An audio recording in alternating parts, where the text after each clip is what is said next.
Welcome to the Hollywood Art and Movie Awards fifth anniversary edition.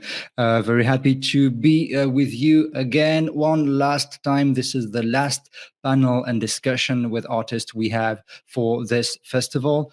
Everything we did this year, this week, is going to stay online. Every version of every talk interview we had is going to stay online on every social network we have.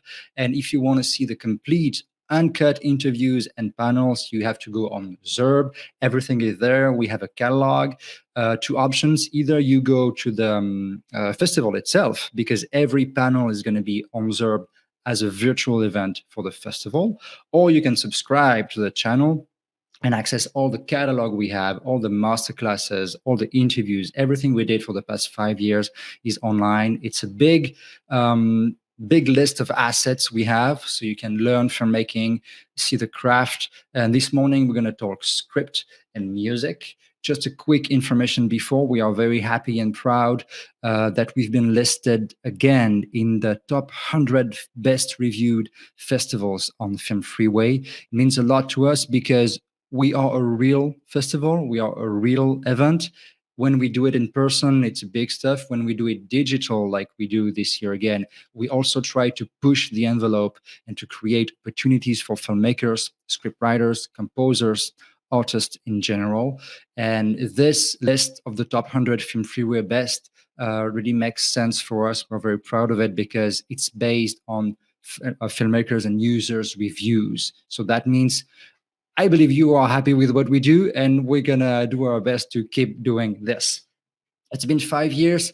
This is the fifth edition. We're celebrating a big milestone for us. We created the Paris Art and Movie Awards 12 years ago, and we created the Hollywood Art and Movie Awards 5 years ago to create a connection between Paris and Los Angeles. So the artists, the filmmakers, the scriptwriters, the composers, the photographers, everybody taking part of the festival can easily go from one city to another and have more opportunities when they come into the network we have.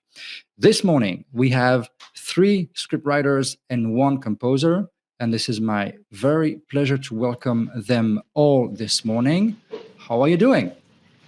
Good. Good. Hello, everyone. It's going to be a very interesting panel and discussion we're going to have, because we're going to mix script and music. We've done it before with the UK Ballet Film Festival, another festival we have in the network, and it created very interesting interactions between the way you tell a story with music and the way you try to tell a story with script. So we're going to try to create the same mix and tone this morning. First of all, we're going to start with Rachel. Can you tell us a little bit about you, your background? Kind of a me moment. Talk about you. We're going to talk about the script later. Okay. Sure, I can do that. Thank you for having me and for the nomination. I am here with the script, but I am also a director and independent filmmaker. I have 2 films out right now in the festival circuit, and I'm in post-production for a third. We're going to be wrapping that up soon. And then I have another script that I wrote that was shot this year out in LA, and that is going to be ready soon. So lots of material going on. I'm really excited. Excellent. Adelaide, do you want to follow up? What about you? Where do you come from? Who are you? What do you do? Yeah, I'm originally from Oklahoma and then moved out to Chicago for school, where I studied TV writing and producing. And then from there, I moved out to LA and didn't know anyone. So I trained to be a security guard and got on the lot and networked and got my first PA gig. And then I've just been writing and producing my own work. And now I'm submitting to festivals, and I'm happy to be here. Welcome. Very happy to have you. Samantha, what about you? Hi. Yeah. First of all, let me say thank you so much for the recognition and the platform. What an honor. And it's nice to see all ladies on here, all women writers. Awesome. Yeah. So I started out actually graduating from, I'm in sunny South Florida. I graduated from Florida International University in 2003 with a degree in broadcast journalism. I started working for WSVN 7 Channel 7 News entertainment show called Deco Drive. My love for writing kind of started there, script writing. And then I took a little bit of a hiatus because I was doing some other jobs on the side, and I started creative writing on the side. So I just realized that I kind of wanted to be more of, I wanted to write more fiction and uplifting stories, and stories that inspired me rather than write, subjective stories for people's sorrows and tragedies. It really wasn't journalism really wasn't my type of thing. So I went into a different direction, and I had a passion to start screenplay writing, and I took it up a little bit, but then I got a little nervous about it because not knowing anyone in the industry, of course, and being an unknown female screenwriter, especially back then in 2009, it was just too nerve-wracking for me because I didn't have the connections in the industry. So I thought, in my mind, I kind of failed before I even started. So I put that on the back burner, and I actually started writing children's books, and I'm a published children's book author. And then I had an opportunity to write the screenplay that's now in the film festival called Mano Negra, Black Hand. And it's actually right now, believe it or not, it's been selected 9 times in film festivals, and it's circulating. And one of my children's books has been adapted into a screenplay, and that is circulating as well. So don't say too much. Don't say too much because I want to have some follow-up questions for you. Of course. If you say everything, you're gonna leave me blank. Done there. Thank you. Awesome. Thank you so much for that. Arima, you're calling from Cuba? Barcelona. Oh. I had a 50-50 chance. Yeah. Well, I was born in Russia. I grew up in Cuba, and I live in Barcelona. That's the beginning. Oh, my husband's Cuban. Sí, Mano Negra. That's why. Tell us a little bit about you. You have a very interesting path of life, and as an artist also. Yeah, well, I'm a singer, songwriter, and painter, and I'm filmmaking. I started making like films and all that. Short films, and animation and video clips, because no one was doing that for me, for my music. Mm-hmm. And this is story as it is. The Two Kingdoms is the soundtrack of an animation that I made that is called As It Is. And this story is from when I was 16 years old.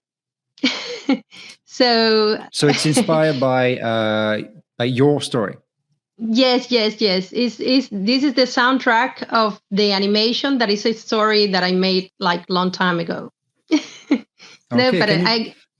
you tell us a little bit about it? Can you tell us? So you made the movie to create the opportunity for yourself to have your music feature in a movie. I like the move. It's not the first time we have a composer doing that, and I like the fact that you're not waiting for other people to give you opportunities. You're creating them for yourselves.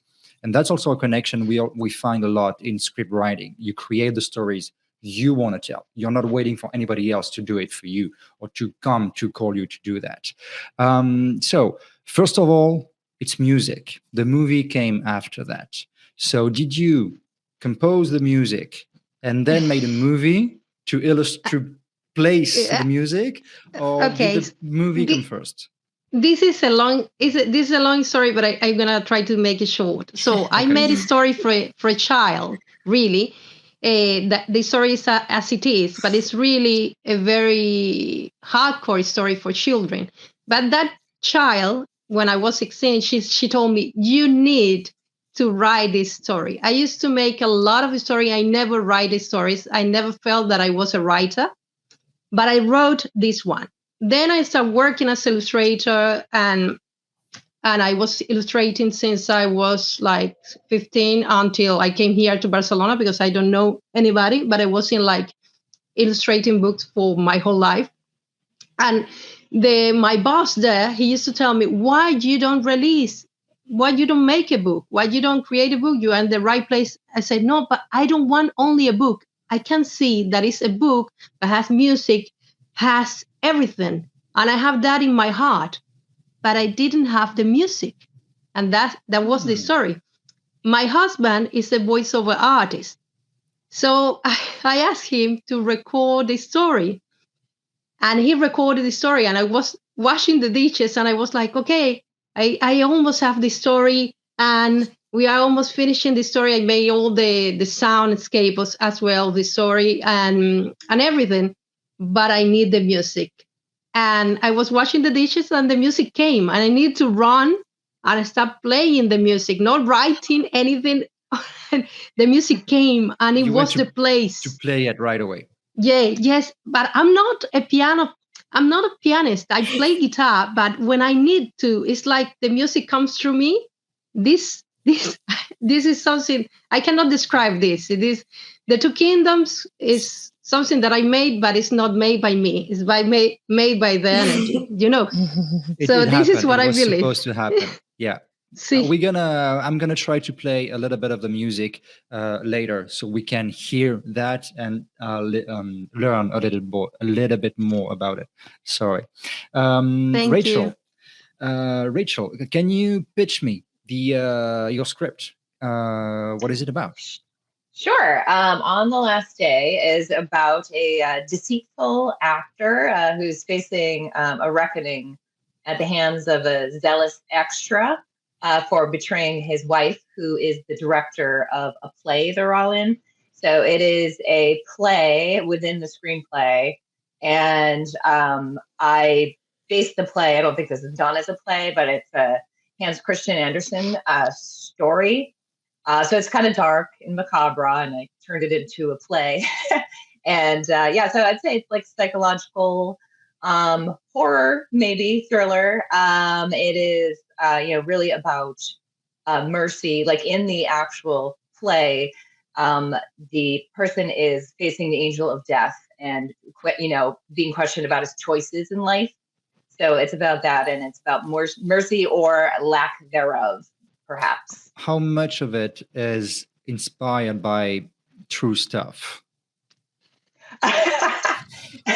None of it. Good. Okay. Well, not personally, anyway. But I do love theater, so I thought it'd be fun. It was a really fun one for me to write. I just finished it last month. It's very new, so I had a good time with it, with the layers of it. Yeah. Okay, Adelaide, can you pitch me yours? Yeah.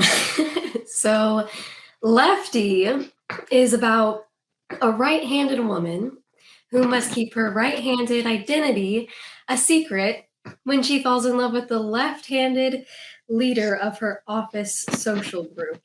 So it's full of a funny pitch. left-handed puns, and it's a wild ride. Okay, so same question. How much of it is inspired by something true? Not much. And reading the script, I don't think that it could be. I just wanted to include like every romantic trope that I could in a short, condensed film. So I had a lot of fun writing this one. Okay. Why? Because when you hear the pitch, this could be a long script. It could be a feature script, but you made it a short one. Did you want to wrap it up faster? Did you just needed less space to tell the story? Why did you choose this shorter format? Honestly, I kind of just farted this one out. I was in the Diversity, Equity, and Inclusion Initiative at work, and this guy in my opportunity council pillar was talking about how at Netflix they had office social groups for everything, even left-handed people. So I was like, be right back. Gotta write this script. And it just flowed. I knew what beats I needed to hit. So I wrote it all in one sitting, and then obviously went back and put in some edits. But this one felt kind of magical. It was a fun one to write. Yeah, definitely. Samantha, yours is inspired in parts by a true story. Yes, it is. Yes. Can you tell us a little bit more about what it's about? Sure, I'll actually easy because it's a complex story, so I'll just read you the log line. When his brother is killed, an Italian immigrant struggles with the decision to kill the man who called the hit, the head crime boss of Mano Nera, which is Black Hand Society in Italian, who also happens to be his wife's brother. It's a 129-page screenplay based on the true story about my great-grandparents it's a time period in 1917. And basically, it's a love story with the Black Hand Society as the backdrop, but it has some twist. And basically, it starts in modern-day Florida about a couple who's going through some of their own marital problems and contemplating separating, getting a divorce, until her father goes back and tells her a story about her great-grandparents and how murder, revenge, and the Black Hand Society almost broke up a couple, but due to beating all the odds, they stayed together, which affected future generations. Back to music. Rima, you told us that it was a long process in the making. A lot of things happened that made you not complete the project. And then somebody entered your life or somebody intervened and made you back at it. And then again, it stopped. And then again, you came back at it. How do you feel today that you have the movie, you have the music, you're going into film festivals? How does it feel? Is it like an accomplishment, or is it just a step to another bigger goal? Yes, it's a step for me. It's like